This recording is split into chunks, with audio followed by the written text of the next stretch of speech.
بسم الله الرحمن الرحيم. الحمد لله رب العالمين، والصلاة والسلام على أشرف الأنبياء والمرسلين وأهل بيته الطيبين الطاهرين المعصومين المظلومين الغر الميامين الذين أذهب الله عنهم الرجس وطهرهم تطهيرا.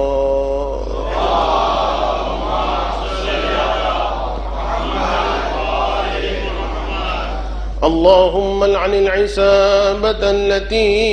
جاهدت الحسين وشايعت وبايعت وتابعت على قتله. اللهم لعنهم جميعا مئة مرة. رب اشرح لي صدري ويسر لي أمري واحلل عقدة من لساني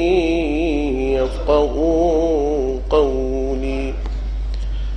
أما بعد، فقد قال رسول الله صلى الله عليه وآله: إني تارك فيكم الثقلين، كتاب الله وإطرتي، ما إن تمسكتم بهما لم تضلوا بعدي أبدا. اللهم كن لوليك الحجة ابن الحسن صلواتك عليه وعلى آبائه في هذه الساعة وفي كل ساعة وليا وحافظا وقاعدا وناصرا ودليلا وعينا حتى تسكنه أرضك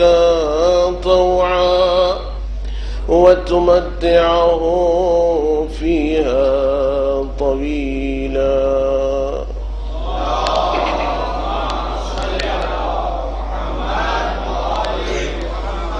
حدیث مبارکہ ثقلین کو سرنامہ کلام بناتے ہوئے احیاء دین اور معصومین کے عنوان سے آج یہ ہماری دوسری گفتگو ہے. انی تارکن فیکم الثقلین، میں تمہارے درمیان دو گرا بہا چیزیں چھوڑ کے جا رہا ہوں. ما ان تمسکتم بہما، جب تک ان سے متمسک رہو گے، ان کے ساتھ رہو گے، لن تضلوا بعدی ابدا، تو اب رسول ضمانت دے رہے ہیں کہ میرے بعد پھر تم گمراہ نہ ہوگے. یہی کشتی ہدایت محمد و آل محمد، یہی سفینہ نجات کہ کل اشارہ یہ کیا گیا کہ محمد و آل محمد کا کہنا یہ ہے کہ تمہیں خدا کے حکم کے مطابق، خدا کی مرضی کے مطابق جیسا خدا چاہتا ہے ویسا بننا ہے، اور دنیا والوں کا وتیرہ یہ رہا کہ خدا کے قوانین ویسے بن جائیں جیسا ہم چاہتے ہیں. یہی وہ مقام ہے، یہی وہ نقطہ ہے کہ جس میں اہل بیت علیہم السلام نے، محمد و آل محمد نے ہر زمانے میں سٹینڈ لیا ہے، اور کسی اعتبار سے، کسی بھی لمحے، اپنے کسی عمل سے، اپنی کسی گفتگو سے، اپنے کسی زندگی کے ذرا سے اشارے سے بھی ایک سیکنڈ کے لیے باطل کی حمایت نہیں کی ہے. ہر زمانے میں، ہر زمانے کے امام نے، چاہے وہ 11ویں امام ہو، چاہے وہ 12ویں امام ہو، چاہے وہ امام اول ہو، یاد رکھیے کسی بھی امام نے کسی بھی موقع پر کوئی ایسا اشارہ نہیں دیا کہ جس سے حمایت باطل کا کسی بھی اعتبار سے اطمینان ہو جائے. ہاں یہ الگ بات ہے جب اسلام کو ضرورت پڑی من حیث المجموع تو امام نے مشورہ دیا ہے، امام نے مفید مشوروں سے نوازا ہے اپنے زمانے کے خلفاء کو۔ کس وقت؟ کہ جب اسلام پر وقت پڑا۔ اور یاد رکھیے، مشورہ دینے کا مطلب یہ نہیں ہے کہ درمیان میں بہت اچھی دوستی تھی۔ مشورہ دینے کا مطلب یہ نہیں ہے کہ آپس میں کسی قسم کا کوئی اختلاف نہیں تھا۔ یہ میں بہت احتیاط سے بڑے اشاروں میں باتیں کر رہا ہوں۔ یہ جو کہا جاتا ہے کہ امام نے آ کے مشورے دیے، تو اس کا مطلب یہ ہے کہ بڑی محبت تھی، اس کا مطلب یہ کہ اختلاف نہیں تھا، آپ ایسے ہی بولتے رہتے ہیں۔ تو یاد رکھیے، امام نے اگر مشورہ دیا ہے تو مشورہ دینا یہ امام کا خلوص ہے، مشورہ دینا یہ امام کا انداز ہے۔ اور یاد رکھیے، تمام مسلمان اس بات کو جانتے ہیں کہ مشورہ بھی ایک امانت ہوتا ہے۔ توجہ رکھیے گا، مشورہ ایک امانت ہوتا ہے۔ رسول خدا کے پاس کفار مکہ کی امانتیں تھیں، اور رسول خدا ان امانتوں کو من و عن اسی طریقے سے پلٹا دیتے تھے۔ جس وقت ہجرت کے لیے جا رہے تھے، رسول خدا نے امانتیں پلٹائیں، تو امانتوں کا دے دینا، کیا آپ سمجھ سکتے ہیں کہ رسول میں اور کفار مکہ میں کوئی اختلاف نہیں تھا؟ مجھے نہیں پتا کہ میری بات کس حد تک آپ کے اذہان میں پہنچ رہی ہے، کس حد تک آپ تاریخ کی بعض الجھنوں کو سلجھانے کی کوشش کر رہے ہیں کہ یہ جو کہا جاتا ہے کہ علی نے جو مشورے دیے بار بار آ کر، اس کا مطلب یہ ہے کہ کوئی اختلاف نہیں تھا۔ مشورہ امانت ہوتا ہے، اور امانت رسول نے بھی پلٹائی ہے، علی نے بھی پلٹائی ہے۔ امانت جب رسول نے پلٹائی ہے تو کوئی یہ نہیں کہتا چونکہ رسول نے کافروں کی امانتیں پلٹا دیں، اب رسول میں اور کفار میں کوئی اختلاف نہیں ہے، اس لیے کہ اگر اختلاف ہوتا تو کیوں امانتیں پلٹائی جاتی؟ پس رسول نے امانت پلٹائی باوجود اس کے کہ اختلاف تھا، علی نے امانت پلٹائی باوجود اس کے کہ اختلاف تھا۔ ایک درود پڑھ دیں محمد و آل محمد پر۔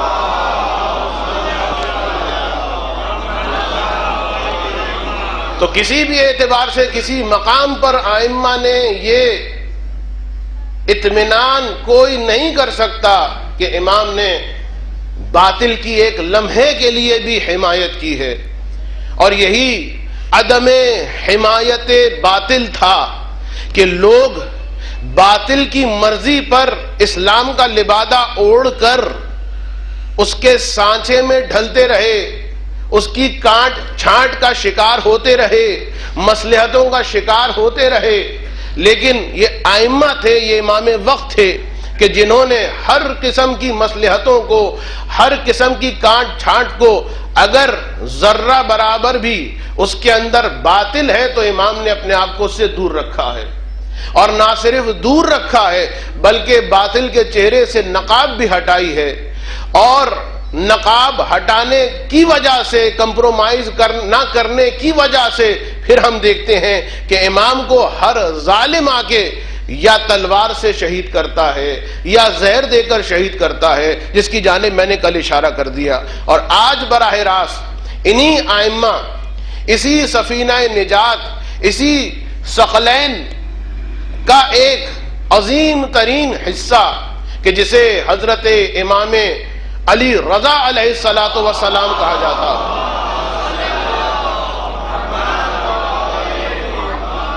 انشاءاللہ آج سے اس میرے مولا کی سیرت کو بیان کیا جائے گا، کس طرح سے امام نے اس زمانے میں احیاء دین کی ہے اور کن کن چیلنجز کا سامنا کیا ہے، کس طرح سے دشمنوں نے کوشش کی ہے کہ امام کو بدنام کیا جائے، اور کس طریقے سے امام نے اپنے آپ کو نہ صرف پاکیزہ رکھا ہے بلکہ جس ماحول میں گئے ہیں ہر اس ماحول کو پاکیزہ کر دیا ہے۔ تو بس امام کی سیرت کے اعتبار سے جو میرا طریقہ ہوتا ہے، جو میرا انداز ہوتا ہے، پہلے ایک بہت مختصر سی تاریخ مختلف سنوں کے اعتبار سے، اور پھر اس کے بعد امام کے زمانے میں جو حالات رہے، جو معاشرتی حالات رہے، جو اقتصادی حالات رہے، جو عقائدی حالات رہے، جو سیاسی حالات رہے، اور پھر اس کے بعد امام کی وہ سیرت اور امام نے کس طریقے سے اعلاء کلمہ حق کیا ہے۔ تو سن 148 ہجری 11 ذیقعد مدینۃ المنورہ میں امام کی ولادت ہوتی۔ امام کی اسماء میں امام کا جو نام ملتا ہے وہ ہے علی، اور امام کے القاب میں یوں تو صابر بھی ہے، فاضل بھی ہے، رضی بھی ہے، وفی بھی ہے، غیظ الملحدین بھی ہے، غیث المؤمنین بھی ہے، قرۃ اعین المؤمنین بھی ہے، لیکن سب سے زیادہ جو مشہور لقب امام کا ہے وہ ہے رضا، اور امام کے کنیت ابو الحسن، ابو الحسن اول، امام کی کنیت کے ساتھ بعض اوقات کتابوں میں آپ کو ملے گا ابو الحسن اول۔ 4 ائمہ ہیں کہ جن کی کنیت ابو الحسن، ایک میرے مولا امیر المومنین ابو الحسن کنیت، اور اس کے بعد 7ویں امام امام موسی کاظم، 8ویں امام امام رضا، اور پھر 10ویں امام امام ہادی علیہ الصلاۃ والسلام۔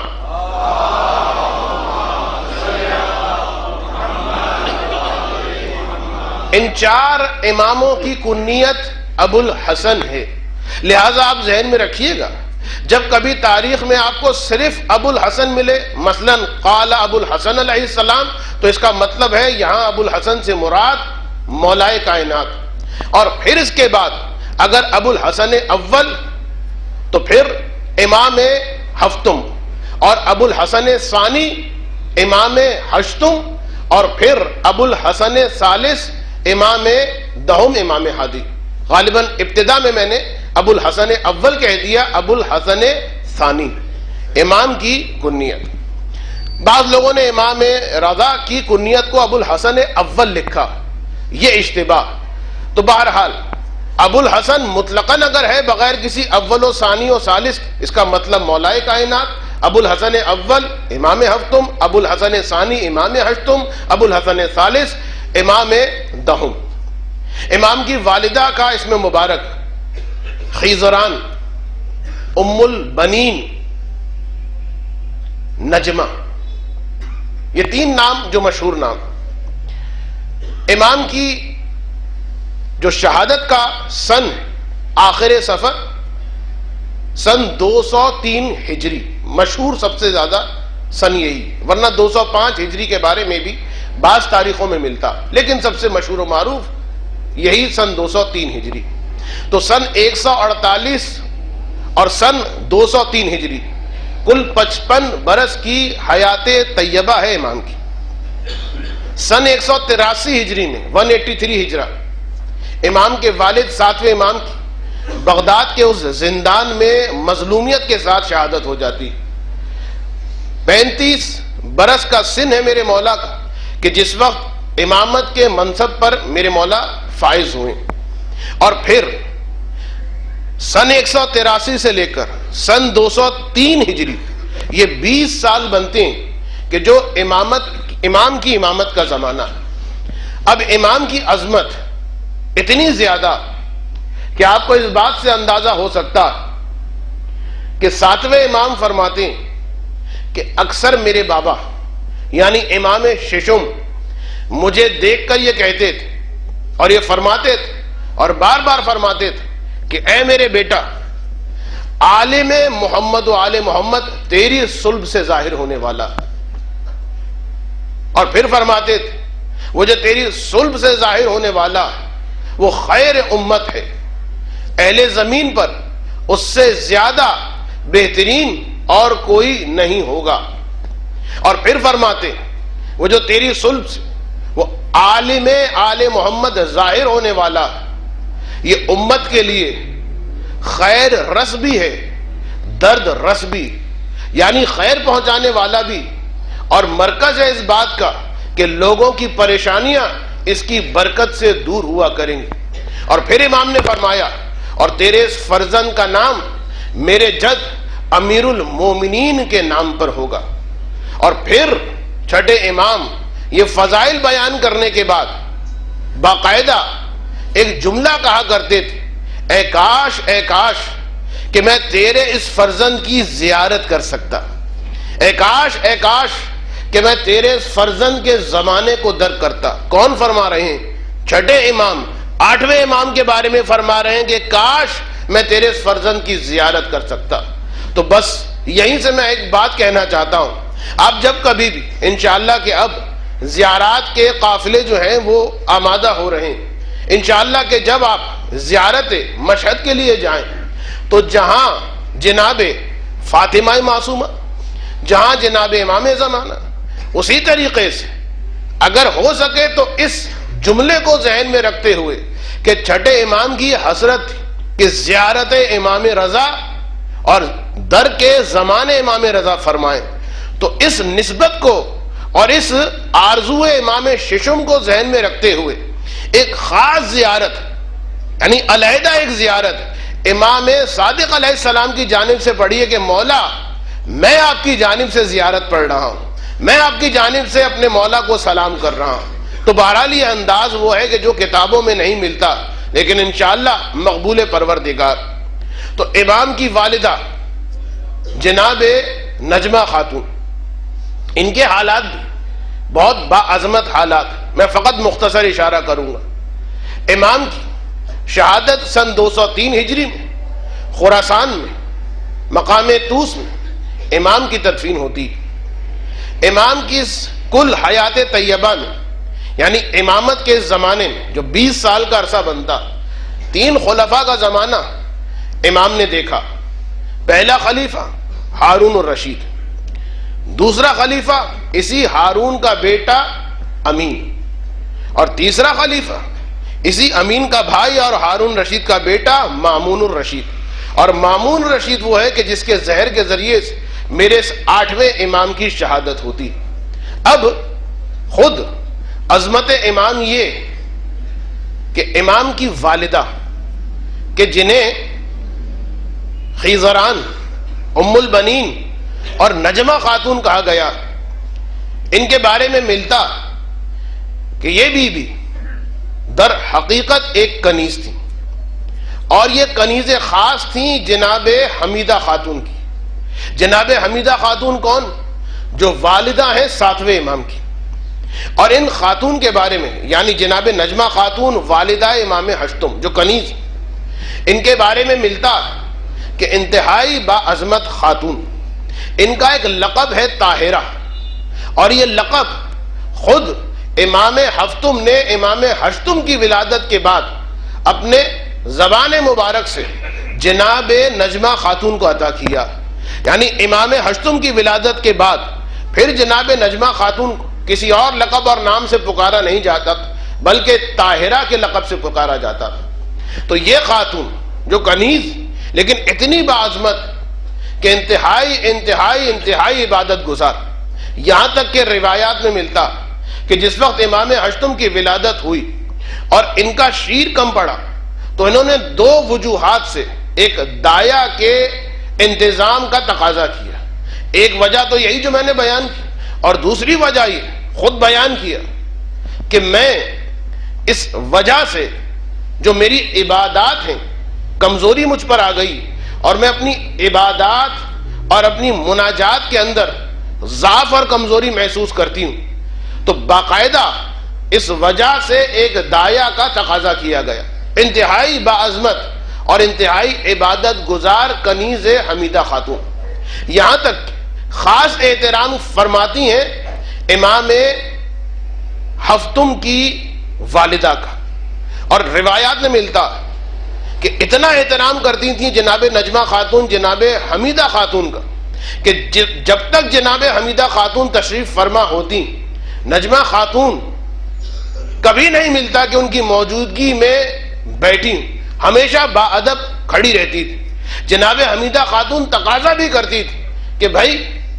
بیٹھ جاؤ، مجھے اچھا نہیں لگتا۔ تو ایک مرتبہ فرمایا آپ کا جلال اور آپ کا وقار اتنا زیادہ کہ اس کے سامنے میری جرت نہیں ہوتی کہ آپ کے سامنے آپ کے ہم نشست ہو کر بیٹھ جاؤں۔ تو انتہائی باعظمت خاتون، اور یہی وجہ کہ جناب حمیدہ خاتون بیان کرتی کہ مجھے رسول خدا اور امیر المومنین کے خواب میں زیارت ہوتی اور باقاعدہ یہ دونوں مجھ سے تقاضا کرتے ہیں کہ اے حمیدہ اپنی اس کنیز خاص کو ہمارے فرزند یعنی امام ہفتم کی کنیزی میں دے دے، اس لیے کہ اس کے بطن سے وہ فرزند پیدا ہونے والا ہے کہ اس سے زیادہ خیر رکھنے والا اہل زمین میں کوئی اور نہیں ہوگا۔ اور ادھر امام ہفتم کو بھی اسی قسم کا خواب آتا۔ تو اب جناب حمیدہ خاتون نجمہ خاتون کو امام ہفتم کی کنیزی میں دیتی اور پھر اس کے بعد امام کی ولادت ہوتی۔ یہاں پر ایک بات میں کہہ دوں، بار بار آپ نے ایک لفظ سنا کہ امام ہشتم کی والدہ کنیز ہیں جناب حمیدہ خاتون کی، تو بعض اوقات بعض غیر ایک کنائے کے ساتھ معترضانہ انداز میں یہ کہتے ہیں کہ آخر کیا وجہ ہے آپ اپنے ائمہ کے اتنے فضائل اور مقامات کو بیان کرتے ہیں لیکن ان میں سے بعض کی والدہ ایک کنیز۔ دیکھیے یہ جملہ کہا جاتا ہے کہ جو کسی خنجر گھونپنے سے کم نہیں، کہ آپ اپنے ائمہ کی اتنی عظمت اور جلالت بیان کرتے ہیں۔ میں تو بہت اچھے الفاظ میں آپ کے سامنے بیان کر رہا ہوں، ورنہ جس طریقے سے بات کی جاتی اور جس طریقے سے نقل کیا جاتا ہے تاریخوں میں، خدا کی قسم انسان کا دل خون کے آنسو ہوتا ہے۔ لیکن کہنے والے کہتے ہیں کہ آپ کے بعض ائمہ کی والدہ کنیز۔ بھائی خدا کو اگر امام ہی بنانا تھا، معذرت کے ساتھ نقل کفر نہ باز، خدا کو اگر امام ہی بنانا تھا تو کسی غیر کنیز کسی آزاد خاتون کے بطن سے آپ کے امام کو پیدا کیا ہوتا۔ دیکھیے یہ بہت جلا بھنا اعتراض ہے۔ ہماری یوتھ آج کل وہ جو یوٹیوب اور انٹرنیٹ کی بہت شوقین اور وکیپیڈیا کو ایک نالج کا بوم سمجھتی، جبکہ خود وکیپیڈیا کی اپنی کوئی حیثیت ہے ہی نہیں۔ جس کو جو سمجھ میں آیا گویا ایک کچرے کا ڈبہ ہے، جس کو جو سمجھ میں آیا اس نے اس چیز کے بارے میں کہہ دیا۔ ایک چیز کی ڈیفینیشن ہزاروں ڈیفینیشن، اتھینٹک ڈیفینیشن کیا ہے کسی کو نہیں پتا۔ خیر چھوڑ دیجئے، میرا موضوع نہیں۔ تو اب باقاعدہ یہ اعتراض کیا جاتا ہے، تو میرا صرف ایک جملہ ہے کہ آپ کا یہی کہنا ہے کہ بھئی خدا کو جب آپ کے امام کو اس دنیا میں لانا تھا تو ایک کنیز ہی کے بطن کو کیوں منتخب کیا؟ کسی آزاد خاتون، کسی آزاد خاتون کے بطن سے کیوں نہ ولادت کا عمل وجود میں آیا؟ تو اب اس اعتبار سے فقط ایک بات کہہ کے مجھے آگے بڑھ جانا ہے، اور ہمیشہ سے اس جملے کو نوجوان اپنے ذہن میں رکھیں کہ آپ کو اعتراض ہے اس بات پر کہ کیوں خدا نے آپ کے امام کے لیے، ہمارے امام کے لیے کنیز کے بطن کو منتخب کیا؟ میرا سوال، اگر اس وجہ سے کنیز کے بطن سے، جبکہ میں نے عظمتیں بتا دیں اور ہر امام کی جو والدہ، یاد رکھیے پہلی بات تو یہ وہ والی کنیزیں نہیں ہیں جو مکے مدینے میں ایک مرتبہ مثلاً کبھی اس کی کنیزی میں، کبھی اس کی کنیزی میں، کبھی اس کی کنیزی میں، یہ بادشاہوں کی بیٹیاں ہوا کرتی تھیں، یہ رائل فیملی کے خاندان سے تعلق رکھنے والی جو جنگوں کی وجہ سے گرفتار کر کے لائی گئیں، اور اس کے بعد خاص امام، ہر امام کے بارے میں ملتا باقاعدہ خط لکھ کے اپنے اصحاب کو بھیجا کرتے تھے، اور وہ کنیز اپنے آپ کو بیچنے کے لیے تیار نہیں ہوتی تھی، اور امام جس قیمت پر، جس ہدیے پر اس کنیز کو خریدتے تھے، اور پھر اس کے ذریعے سے عزت و وقار کے ساتھ امام کے گھر میں وہ جو پہلے شہزادی تھی اس وقت کنیز کی حالت میں امام کے گھر میں آتی تھی۔ یہ تو ایک الگ بات، یعنی ان کنیزوں کو کہ جو امام کی والدہ عام کنیزوں سے نہ ملائیے، یہ رائل فیملی اور اچھے خاندانوں کی خواتین جو جنگوں کی وجہ سے اسیر ہو کے آئی اور پھر بغیر کسی کی کنیزی میں گئے ہوئے اس جنگ میں اسیری کے بعد، کنیز بننے کے بعد اب جو ان کی کنیزی شروع ہوئی ہے وہ شروع ہوئی ہے امامی کے گھر میں۔ تو ایک بات تو یہ، اور دوسری بات یہ کہ اگر اس وجہ سے امام کی عظمت پر ذرا سا بھی شبہ ہونا صحیح ہے، اگر اس اعتبار سے یہ اعتراض کرنا صحیح ہے کہ پھر خدا نے آخر، خدا تو خدا ہے، کسی بھی خاتون کو منتخب کر سکتا تھا، یہ آخر کنیزی کو منتخب کیوں کیا؟ تو پھر یاد رکھیے ہمارے اور آپ کے جو انتہائی محترم کہ جن پر ہماری جانیں قربان، وہ خدا کے آخری نبی، وہ رسول خدا وہ محمد مصطفیٰ جس نبی کی اولاد سے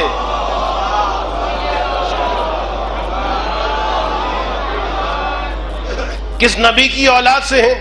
رسول خدا، کوئی اختلاف نہیں،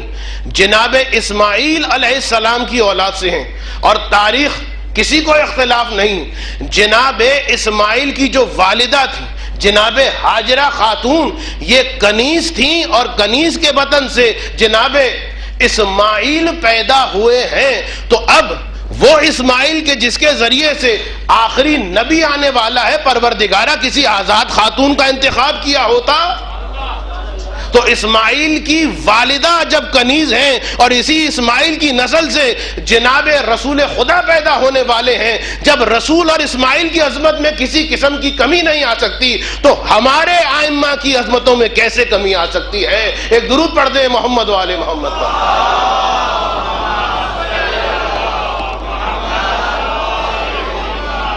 اور پھر جس وقت ساتویں امام کی زندان بغداد میں شہادت ہوئی تو اس شہادت سے کچھ عرصہ پہلے شیخ صدوق نقل فرماتے ہیں کہ ایک شخص نے کہ جس کو یہ کامیابی مل گئی امام تک پہنچنا، اب یہ خود وہ مصائب جو گزشتہ سال میں نے امام ہفتم کی تاریخ میں بیان کی، امام کے اس زندان تک پہنچنا جس کی 50-60 سے زیادہ سیڑھیاں ہیں کہ جن کے بعد زیر زمین میں وہ زندان شروع ہوتا، بہت مشکل، لیکن بہرحال بعض مومنین کے بارے میں ملتا ہے کہ انہوں نے امام تک پہنچنے میں کامیابی حاصل کی۔ تو شیخ صدوق نقل فرماتے ہیں کہ ایک امام کے چاہنے والے نے امام کی شہادت سے کچھ دن پہلے یہ سوال کر لیا کہ مولا یہ بتائیے آپ کے بعد حجت خدا کون، آپ کے بعد امام برحق کون ہوگا؟ تو اس موقع پر ساتویں امام نے جواب دیا، اور یہ جواب وہ ہے کہ ایک امام کی زبان مبارک سے دوسرے امام کے فضائل بیان ہو رہے ہیں۔ امام فرماتے ہیں کل رات جب میں سویا تو میں نے دیکھا میرے جد رسول خدا میرے پاس آئے اور ان کے ساتھ امیر المومنین مولا کائنات بھی، اور اس انداز میں آئے کہ رسول کے سر مبارک پر ایک امامہ ہے، ہاتھ میں کتاب ہے، کمر میں تلوار حائل، دوسرے ہاتھ میں عصا، اور انگشت مبارک انتہائی نورانی خاتم اور انگوٹھی موجود، اور یقین مانو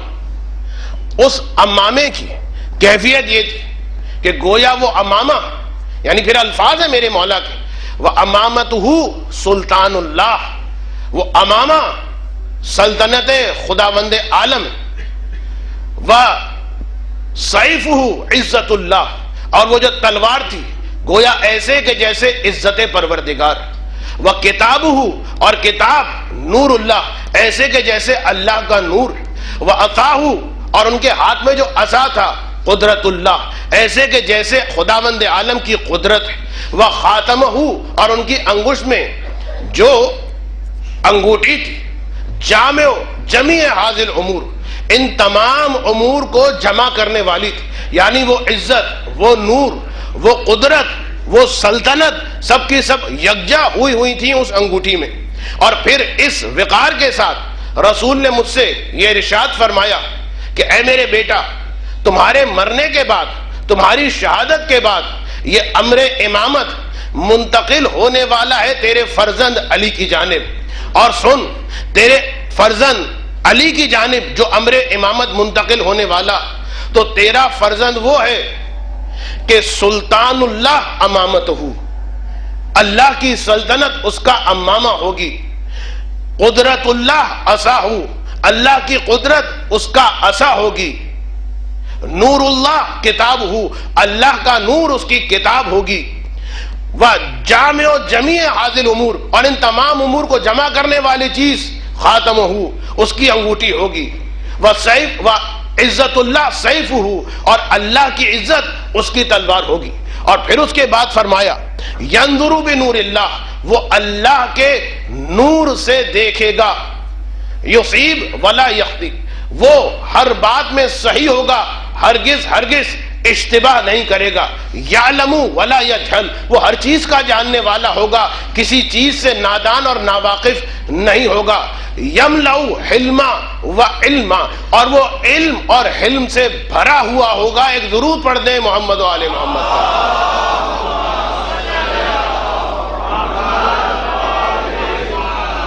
تو امام کی یہ عظمتیں، یہ فضیلتیں کہ ایک شمع برابر میں نے آپ کے سامنے کچھ جملے بیان کر دیے، ورنہ امام کی جو منزلت، جو فضیلت، کس کی جرأت ہے کہ اپنی زبان پر وہ الفاظ لا سکے کہ جو الفاظ امام کی فضیلتوں کو ان کی غمازی کر سکیں اور ان کی ترجمانی کر سکیں. یہی وہ مقام ہے، یعنی باب فضائل اہل بیت واقعاً وہ مقام ہے جہاں پہ ہمیں الفاظ بے بس دکھائی دیتے ہیں. کتنے ہی اچھے الفاظ لے کر آ جائیں، لیکن جو کنہ معرفت اہل بیت علیہم السلام ہے، جو فضائل اہل بیت علیہم السلام ہے، الفاظ بہترین سے بہترین الفاظ، ہر لغت کے الفاظ اہل بیت علیہم السلام کے فضائل کو بیان کرنے سے عاجز ہے. ایک اور مرتبہ درود پڑھ دیں محمد و آل محمد کا.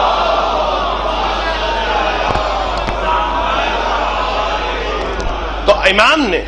جو 20 سال کی اپنی زندگی گزاری، 3 خلفاء، ہارون رشید، اس کا بیٹا امین، اور پھر اس کا دوسرا بیٹا مامون. ہارون رشید وہ انتہائی ظالم و جابر ڈکٹیٹر کہ جس کو بچوں کی کتابوں میں وائس کیلف کہہ کر یہ باور کرانے کی کوشش کی جاتی ہے کہ صاحب بڑا عقل مند اور بڑا دانشمند، بڑے اس کی فضیلت میں قلابے میں لانے کی کوشش کی گئی. لیکن میں نے گزشتہ سال ہارون رشید کے حالات بیان کر دیا تھا کہ یہ وہ ظالم شخص کہ رات کو اس کو نیند نہیں آتی تھی جب تک کسی شیعہ کو اس کے سامنے دربار میں بلاتا تھا اور ایک ہاتھ اور ایک پاؤں کٹوا دیا کرتا تھا. اور اس کے بعد اب جو خون کے فوارے نکلتے تھے اور وہ شیعہ تڑپتا تھا تو باقاعدہ اس کو ایک تسکین ملتی تھی. یہ جو ذہنیت اور مینٹیلٹی ہوتی شاید آپ کو سمجھ میں نہ آئے، لیکن کچھ عرصہ پہلے ہی ایک مشرق وسطیٰ کے شہزادے کے بارے میں یہ آیا تھا، رائل فیملی سے رکھنے والے، تعلق رکھنے والے شہزادے کے بارے میں آیا تھا کہ باقاعدہ وہ سیاسی مجرموں کو جو دن بھر ٹارچر دیا جاتا تھا، رات کو سونے سے پہلے یہ شہزادے صاحب باقاعدہ اس ویڈیو کو دیکھا کرتے کہ جس میں اس سیاسی مجرم کو طرح طرح سے سزائیں دی جا رہی ہیں، جسم کو کاٹا جا رہا ہے، الیکٹرک شاک لگائے جا رہے ہیں، زخموں پر تیزاب چھڑکا جا رہا. تو باقاعدہ یہ منظر دیکھنے کے بعد پھر اس کو چین کی نیند آتی تھی. تو یہی ہارون رشید کی مینٹیلٹی ہے جو آگے تک گئی. تو بہرحال ہارون رشید، اس کے مظالم گزشتہ سال میں نے بیان کر دی، لیکن اس سال جو بیان کرنا ہے وہ یہ کہ یہی ہارون الرشید کہ تقیہ اتنا سخت، اتنا زیادہ قتل و کشتار علوی اور شیعان حیدر کرار کہ حتیٰ یہ تاریخ ہے کہ 7ویں امام کا نام زبان پر لاتے ہوئے امام کے اصحاب ڈرا کرتے تھے، اس لیے کہ اگر 7ویں امام کا نام بھی کسی جاسوس نے سن لیا، بس امام کا نام زبان پہ آنے کا مطلب یہ ہے گردن کٹ جائے گی، عزت ناموس پامال ہو جائیں گی، گھر کو جلا دیا جائے. لہذا باقاعدہ امام کو ایک کوڈ ورڈ رکھا ہوا تھا. اصحاب آپس میں کہتے تھے قالا عالم یا قالا رجل صالح، کہ ایک عالم نے مجھ سے کہا، ایک رجل صالح نے مجھ سے کہا ہے. اور اس کا مطلب کیا ہے؟ اس کا مطلب 7ویں امام. تو اتنا شدت کا دور. لیکن پھر جس وقت امام کی شہادت ہوئی ہے سن 183 ہجری میں، اس کے بعد جو 10 سال سن 193 ہجری میں ہارون رشید واصل جہنم ہوتا. تو یہ 10 سال ہارون رشید کے وہ ہیں کہ جس میں امام رضا کی امامت اور امام رضا نے یک و تنہا زندگی گزاری، لیکن انتہائی امن اور چین سے. یہ بھی ملتا ہے تاریخ میں. یہی ہارون الرشید کہ اب تک اتنا ظلم، لیکن ادھر امام کی شہادت ہوتی ہے اور اس کے بعد 8ویں امام کا زمانہ آتا ہے تو اتنا سکون اور اتنا اطمینان امام کو کہ باقاعدہ امام نے کثرت کے ساتھ جو احادیث آپ کو ملتی ہیں، جتنی بھی احادیث اکثر ہمارے پاس امام رضا کی موجود، یہ اسی زمانے کی احادیث ہیں جو یہ 10 سال کا زمانہ تھا،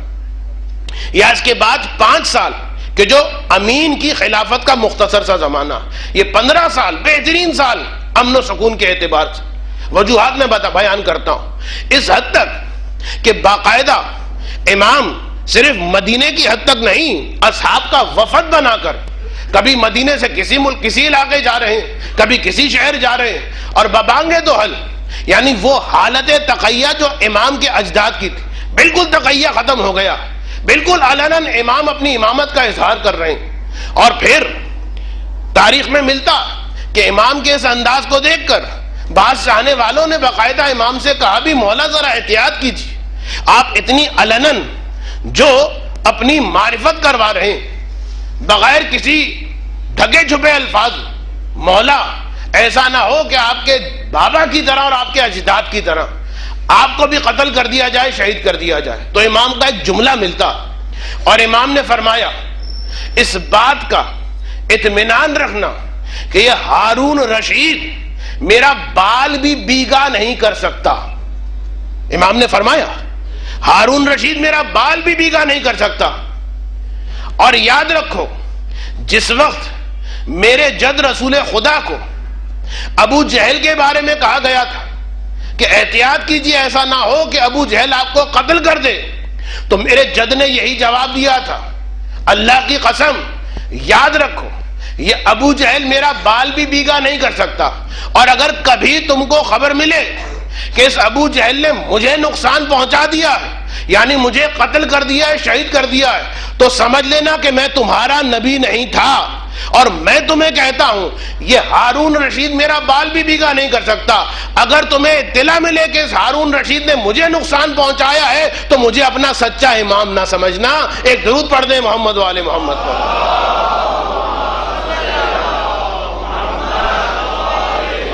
لہذا بہت کثرت کے ساتھ اعلاء کلمہ حق، نشر و اشاعت علوم اہل بیت کثرت کے ساتھ اس زمانے میں امام کے ذریعے سے ملتی، اور یہی وجہ کہ جس وقت مامون امین کو قتل کرنے کے بعد امام کو مدینے سے خراسان بلاتا ہے تو باقاعدہ امام نے آنسوؤں کے ساتھ اپنے مدینے کے اس زمانے کو یاد کیا کہ کس انداز میں اعلاء کلمہ حق فرمایا کرتے تھے۔ بڑے گداز جملے، پرحزن جملے امام کے مدینے کو یاد کرتے ہوئے تاریخ کے اندر موجود۔ تو اب ہارون رشید، مسئلہ یہ کہ جس وقت ساتویں امام کی شہادت ہوئی اور ساتویں امام کا جنازہ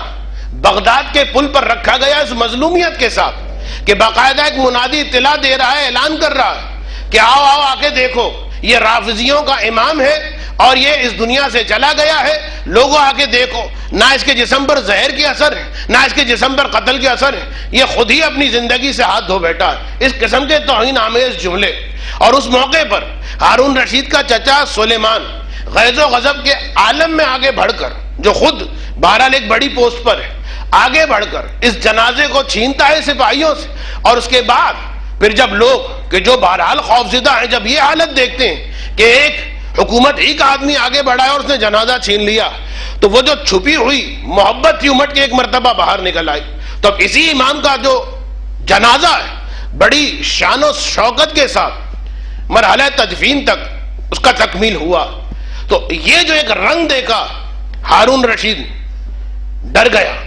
بہت خوفزدہ ہو گیا، بلکہ فوراً اس واقعے کی خبر جس وقت ہارون رشید کو پہنچی کہ پورا بغداد ابل پڑا ہے، پورا بغداد ساتویں امام کی تجہیز و تکفین کے لیے، ساتویں امام کی تدفین کے لیے آ گیا ہے، اور لوگوں میں ایک ولولہ، ایک شور ہے، ایک ہنگامہ، تو باقاعدہ ہارون رشید کو یہ اسٹیمپڈ لیٹر بھیجنا پڑا کہ جس میں ہارون رشید نے جملہ کہا، خدا کی قسم ان کی موت سے میرا کوئی تعلق نہیں، یقیناً یہ سندھی ابن شاہق ہے۔ سندھی ابن شاہق وہ دروغہ، وہ ظالم یہودی جیلر کہ جس کے مظالم اتنے زیادہ تھے کہ ساتویں امام جس وقت پہلی مرتبہ زندان میں آئے تو فرمایا ہے کہ خداوندہ تیرا شکر ہے کہ تو نے مجھے فرصت کے یہ لمحے دے دیے کہ اب توجہ کے ساتھ تیری عبادت کروں گا، اطمینان کے ساتھ تیری عبادت کروں گا۔ اور پھر جب اس سندھی ابن شاہق کے مظالم آگے بڑھے تو پھر روایت میں ملتا ہے یہی مولا بار بار دعا کرتا ہے، اللہم عجل وفاتی، پروردگارا اب میری موت جلدی آ جائے، اب میری موت جلدی آ جائے۔ تو ہارون کہتا ہے یہ سندھی ابن شاہق ہے جس نے انہیں قتل کیا ہے، میرا اس میں کسی قسم کا کوئی ہاتھ نہیں ہے۔ وہی انداز جو یزید کا انداز تھا، پہلے تو یہی یزید تھا جو سر حسین کو سامنے رکھ کے ببانگ دہل یہ کہتا ہوا دکھائی دے رہا تھا، لعبت بنو ہاشم فلا وحیون جا خبرن جا و وحیون نزل، کہ یہ سارا جو کھیل تھا نبوت کا، یہ بنو ہاشم کا ایک کھیل تھا، ایک ڈرامہ تھا معاذ اللہ، وَإِلَّا نہ کوئی جبرائیل آئے ہیں، نہ کوئی آسمانی وحی نازل ہوئی، یہ تو اقتدار میں قبضہ کرنے کا ایک طریقہ تھا، ایک حربہ تھا بنی ہاشم کا، وہی یزید۔ لیکن اس کے بعد جب دیکھا کہ ایک مرتبہ جناب سکینہ کی بین اور ماتم کی وجہ سے ایک کوہرام برپا ہو رہا ہے، ایک دبا ہوا انقلاب سنائی دے رہا ہے، تو پھر باقاعدہ یزید کا یہ اسٹیٹمنٹ بھی آپ نے سنا ہوگا کہ میں نے حسین کو قتل نہیں کیا، یہ عمر سعد کی اپنی مرضی تھی، میں نے تو اسے آرڈر نہیں دیا تھا۔ اور آج کے بعض یزید سے محبت کرنے والے بدنصیب اپنے لیکچرز کے اندر یزید کو، اس کی پلیدگی کو صاف کرنے کی کوشش کرتے ہیں کہ جس کی پلیدگی شاید آب کوثر کے ذریعے سے بھی صاف نہ ہو سکے۔ اس یزید کے بارے میں آج کے بعد ڈاکٹرز اور پروفیسر یہ کوشش کرتے ہیں کہ دیکھیے صاحب، یزید نے تو توبہ کر لی تھی، یزید نے تو اسٹیٹمنٹ دے دیا تھا کہ وہ شرمندہ تھا، عمر سعد کا قصور تھا۔ صرف ایک واقعہ ہے جو ان تمام باتوں کو ختم کر دیتا ہے۔ اگر یزید کو پشیمانی تھی کہ جو کچھ میں نے کیا غلط کیا، اگر یزید کو افسوس تھا کہ جو کچھ ہوا وہ میری وجہ سے نہیں ہوا بلکہ وہ عمر سعد نے کیا، پشیمانی اور توبہ کی بات جو اتنی زیادہ کی جاتی ہے، اور معاذ اللہ اب یہ زمانہ امت پر آ گیا ہے کہ ہمیں ممبر سے یہ سمجھانا پڑ رہا ہے کہ یہ یزید رضی اللہ نہیں ہے، ملعون ہے، ملعون۔ اس سے زیادہ مسلمانوں کی بدقسمتی اور کیا ہوگی، اس سے زیادہ بدنصیبی اور کیا ہوگی کہ ہمیں یہ سمجھانا پڑے کہ یزید ملعون ہے، رضی اللہ معاذ اللہ نہیں ہے۔ تو یزید اگر وہ توبہ کر چکا تھا، آپ کے بقول بہت شرمندہ تھا، آپ کے بقول اسے بہت احساس ندامت تھا، تو یاد رکھیے پھر کچھ تو سدھر جاتا۔ واقعہ ہرہ کہ 700 صحابیات کو ریپ کیا گیا، واقعہ ہرہ کہ رسول کے حرم کے اندر استبل بنا کے گھوڑوں کو باندھا گیا، اور واقعہ ہرہ کہ مدینے میں خون کی ندیاں بہہ گئیں، اسی یزید کے آرڈر سے ہوا تھا۔ واقعہ ہرہ بتا رہا ہے کہ یہ سکینہ کا ماتم تھا جس سے پریشان ہو کے یزید کا اسٹیٹمنٹ کچھ دیر کے لیے بدل گیا تھا۔ ایک درود پڑھ دیں محمد و آل محمد پر۔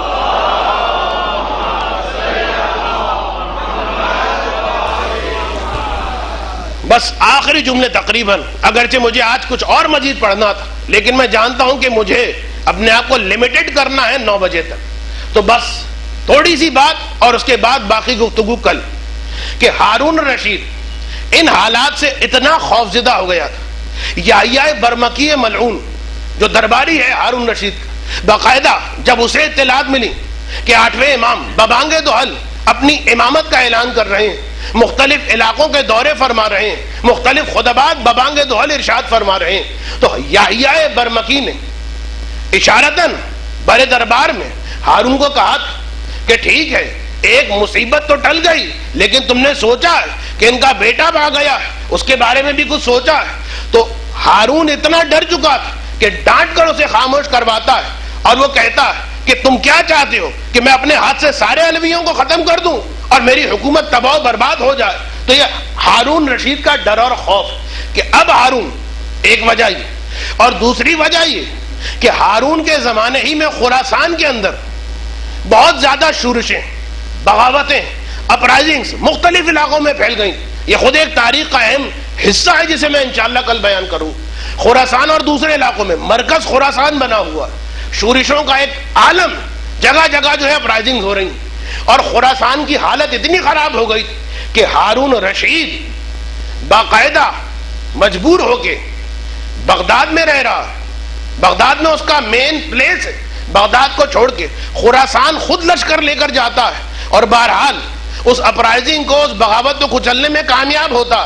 لیکن پھر بغداد پلٹنا نصیب نہیں ہوتا، اور خراسان ہی میں ہارون رشید واصل جہنم ہوتا۔ ہارون کے بعد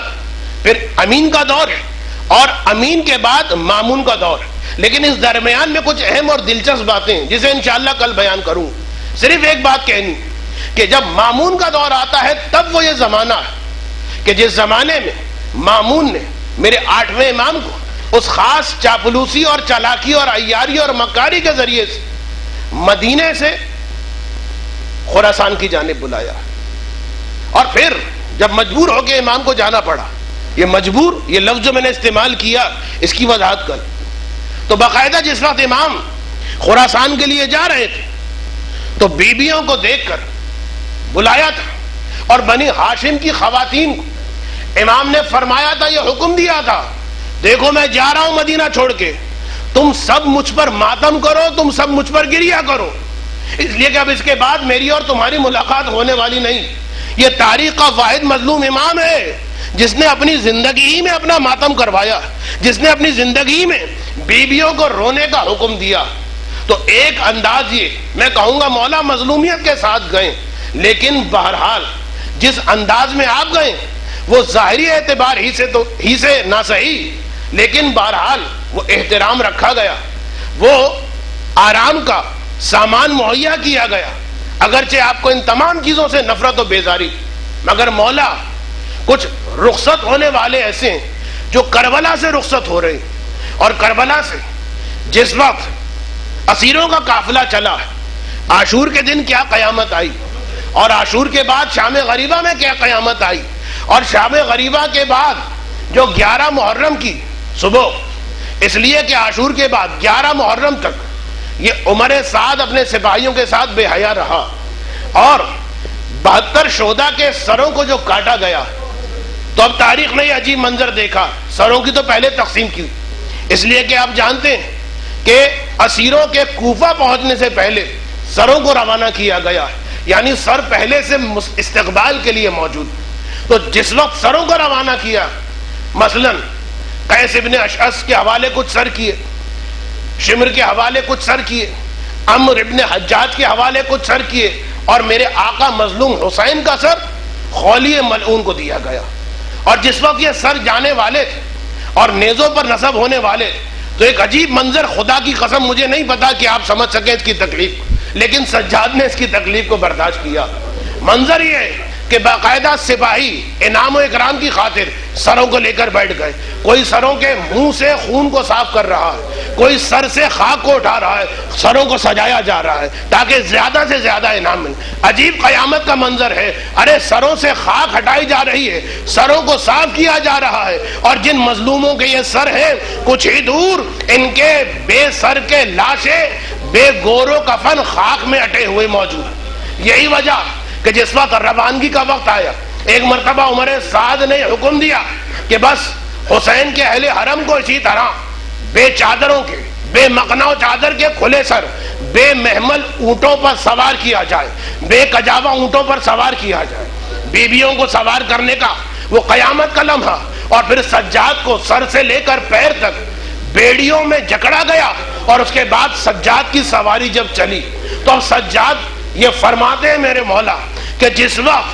وقت ہم کربلا سے نکل رہے تھے اور میں سواری پر موجود تھا، میں نے وہ منظر دیکھا کہ خدا کی قسم حسین اور ہمارے اہل بیت کے لاشیں بکھرے پڑے، ارے انہوں نے اپنے کشتوں کے، اپنے مقتولوں کو دفن بھی کیا ہے، ان کی نمازیں بھی پڑھی ہیں۔ یہ کیسے مسلمان ہیں؟ ایک جگہ تدفین ہو رہی ہے، نمازیں پڑھی جا رہی ہیں، اور اسی کے برابر میں حسین بے گور و کفن، اہل بیت بے گور و کفن۔ بس ایک مرتبہ سید سجاد فرماتے ہیں جس وقت میں نے اپنے بابا کے لاشیں کی، یہ بے کسی دیکھی، یہ لاوارثی دیکھی، سجاد فرماتے ہیں میرا سینہ تنگ ہونے لگا، اور اتنا تنگ ہونے لگا کہ مجھے ایسا محسوس ہوا، مجھ پر وہ کیفیت طاری ہوئی، کچھ دیر کے بعد مجھے ایسا لگا اگر یہی کیفیت باقی رہے گی تو میری زندگی ختم ہو جائے گی، میری روح میرے جسم سے نکل جائے گی۔ پھر جناب امام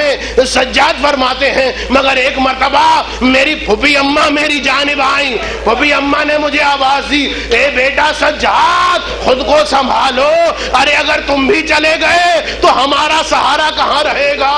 بس عزادارو۔ اور اس کے بعد جناب زینب فرماتی ہیں بیٹا سجاد گھبرا مت، تو ابھی اپنے بابا کے بے گور و کفن لاشے کو دیکھ رہا ہے نا، کچھ عرصے کے بعد خدا ایک قبر بلند کرے گا، خدا ایک علم بلند کرے گا، خدا اس قبر کے نشان کو بلند کرے گا۔ وہ نشان اتنا باعظمت ہوگا کہ دنیا اس نشان کو مٹانا چاہے گی۔ بیٹا سجاد، تیرے بابا کی قبر کا نشان نہیں مٹے گا، دنیا اس کو یاد رکھے گی، تا قیام قیامت یاد رکھے گی۔ بس عزادارو، جناب زینب نے جب یہ جملے کہے نا، سید سجاد کے دل کو کچھ دیر کے لیے قرار آ گیا، سجاد کے دل کو قرار آ گیا۔ لیکن عجب نہیں، جس وقت بہن، جس وقت پھوپھی اب اپنے سید سجاد کو یہ جملے ارشاد فرما رہی تھی، ایک مرتبہ نگاہ کربلا کے اسی بن میں چلی گئی کہ جہاں پر بے گور و کفن لاشیں پڑے ہیں۔ بس ایک مرتبہ بہن کا دل بھر آیا، تڑپ کے حسین کے لاشے کو دیکھا اور اس کے بعد بندھے ہاتھوں کے ساتھ مدینے کا رخ کیا۔ واہ محمد صلو علیکہ ملک السماوات، اے محمد، اے میرے نانا، ارے آپ پر آسمان سے فرشتے اترتے ہیں، آپ پر درود بھیجتے ہیں، ھذا حسین، مگر یہ آپ کا حسین ہے، اے میرے نانا جسے پشتے گردن سے ذبح کیا،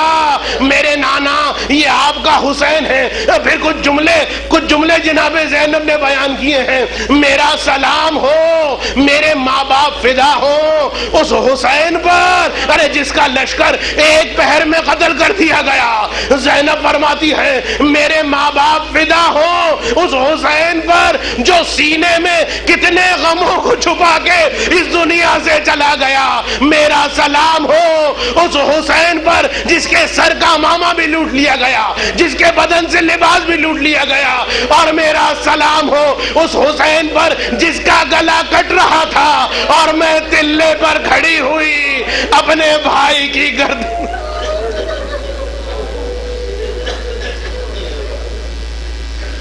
الا ولعنت اللہ علی قوم الظالمین وسيعلم الذين ظلموا أي منقلب ينقلبون۔